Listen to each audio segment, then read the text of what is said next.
บ่เฮาสิถามเจ้ามักตัวมีว่ามักเจ้า100%เจ้ามักเราจักเปอร์เซ็นต์ก็100%คือกัน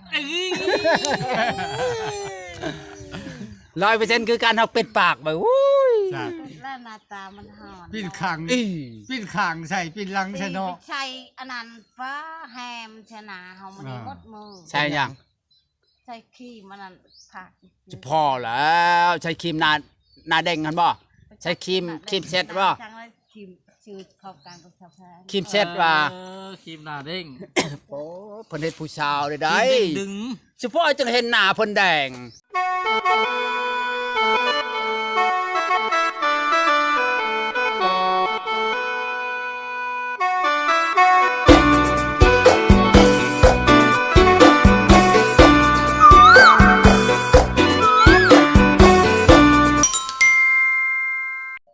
ฮักกะฮู้ได้ว่าเพิ่นเป็นทหาร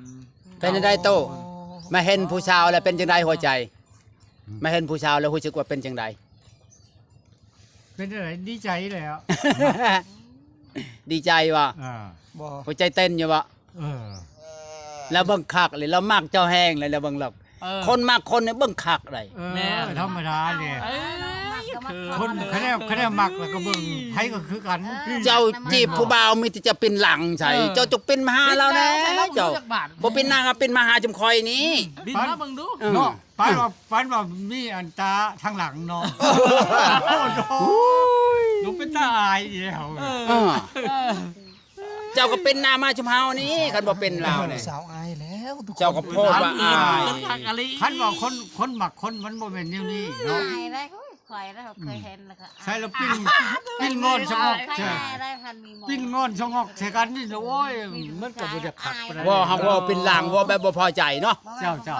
พอใจแล้วข่อยฮะโอ้ยพอใจแล้วตัวไปอายบ่ว่าเป็นหลังว่าก็คักแน่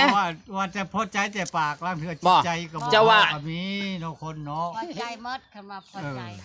ล่างเถื่อก็เฮ็ดแบบตัวแขกลงเฮือนก็มีเนาะบ่เฮาสิถามเจ้ามักตัวมีว่ามักเจ้า100%เจ้ามักเราจักเปอร์เซ็นต์ก็100%คือกัน100%คือการเฮาปิดปากไปอุ้ยแล้วหน้าตามันหอนปิ้นขางใส่ปิ้นลังใช่เนาะใช่อันนั้นฟ้าแฮมชนะเฮามันได้หมดมือใช่ยังใช่ขี้มันนั่นผักจะพอแล้วใช้ครีมหน้าเด้งกันบ่ใช้ครีมเซ็ตบ่ชื่อเข้ากันกับชาวแพร่ครีมเซ็ตว่าครีมหน้าเด้งโอ้เพิ่นเฮ็ดผู้สาวได้ดึงเฉพาะจังเห็นหน้าเพิ่นแดงมันบ่ถึกยันคีมบ่ถึกเจ้าใส่ทีบเด้อนาเจ้าสิมันฮ้อนเด้อจะหยุดใช้เด้อคำฮอนเด้อมันบ่ถือกับหน้าเจ้าคันบ่มันคันบ่มันแฮมสาวคันยุดแล้วบ่ถือกับหน้าได้เบ็ดมันบ่ถือแม่มันบ่ถือชาวได้เสียหน้าได้เสียคนได้โอ้แล้วก็มันบ่ถือไปเลยแล้วค่ะ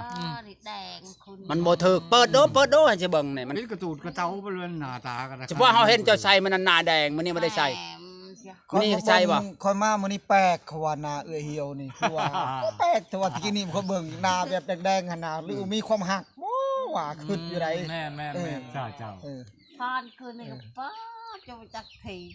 พรไปพรละวงคืนนี้ฮะเจ้าก็พรเป็นเนาะเจ้าก็พรเป็นเนาะจะทำแล้วบอกบาทนี่หมดโอ้บ่ฮู้ว่าลาวนี่เป็นแดนเซอร์เก่าได้เป็นแดนเซอร์เป็นได้พ่อใหญ่มีพรเป็นอยู่บ่เจ้าแต่งบ่ได้มีเจ้าเคยอยู่พรเจ้าก็พรเป็นอยู่บ่พรอยู่โอ้มันคักแล้วสารวัตรเกี่ยวกันพรอยู่บ่มักพรอยู่มีงานบนงานดองเป็นงานไปคอวานนี่แต่งเลยอ๋อ30 ล้านคำบาทเนาะไผสมอหันบ้านโนนใหญ่ผู้บ่าวบ้านใดไปคอซ้ำตู้เฮานี่บ่จักปีอันผู้เมียนี่ผู้หญิงจักปีผู้หญิงจักปีระหว่างเช้าปลายปีนี่แหละเช้าปลายปีผู้สาวสดบ่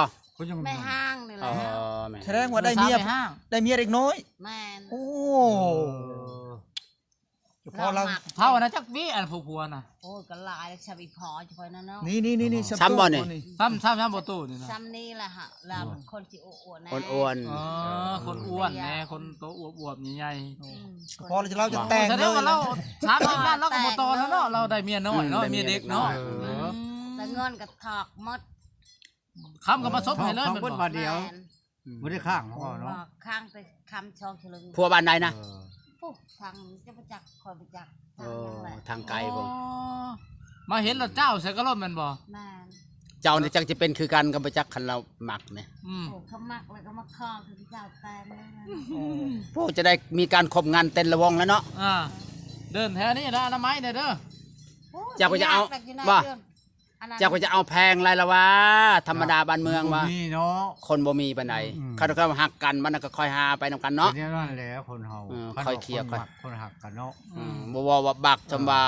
บักใส่คนบ่มีเนาะ อ้าว ได้แต่มัก ธรรมดาคือหมูแล้วเนาะ บ่ธรรมดากับ หมูกับเป็นรถแพ เพราะเราอยากกินข้าวคำเดียวมันบ่อิ่มเด้ พอลดก็ลดแน่เนาะเอ้ยคนมันบ่มีเนาะ คันว่าคนหมักกันเนาะ บ่ แม่น เป็นคนมักหาเลยได้ โต หาอยู่ไส มักกันนั่นว่าอันใดมักเป็นบ่แม่ตู้นี่มักแฮกมักบ่ มักอะไรบ่ มักอันนี้ ถามกันบังดูถามกันดูถามมาดูจะมักถามดู ถามขาดอง ถามมาดู ขาดอง ขา บ่ ดองหลายปานใดขาดองอะ กะว่าหัน ยังบ่โหเด้อ เนาะ ยัง แพ บ่ฮู้ งแล้วเนาะ แพง แพงเท่าใดบ่ได้ โอ้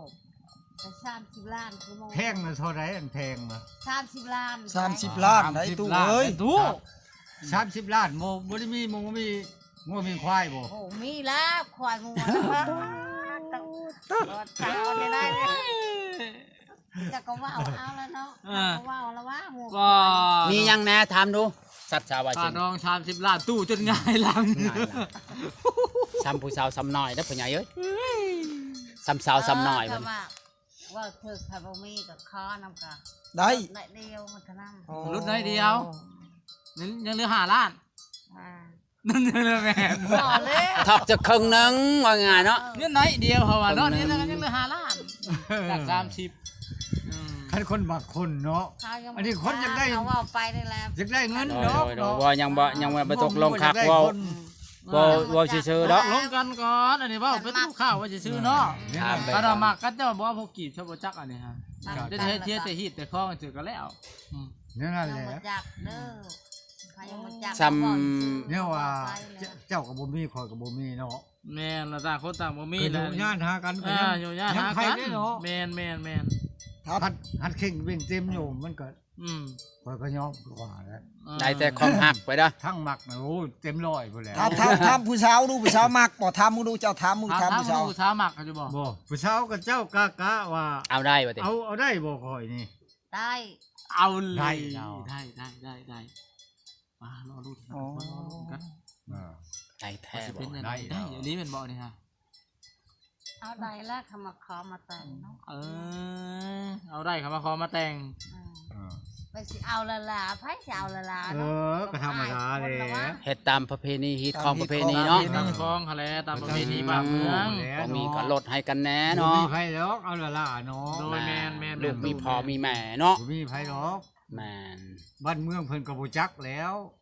ให้บ้านเมืองเพิ่นรู้จักนำก็ยังไข่เด้แม่นบ่ บ้านเมืองคนหักผู้น้ำเนาะเห็นไรเขาเอากันละก็ได้ น้อยหรือหลายก็ได้แม่นบ่ แม่น ก็ยังไข่ได้อันนั้นจะเป็นคนยังได้คนอันนั้นจะได้จำนวน คันว่าบ่ลดกันคืออยากได้เงินบ่แม่นอยากได้คนบ่ เจ้า คนอยากได้คนต้องลดให้เนาะ เจ้า แม่น จักโมงเลย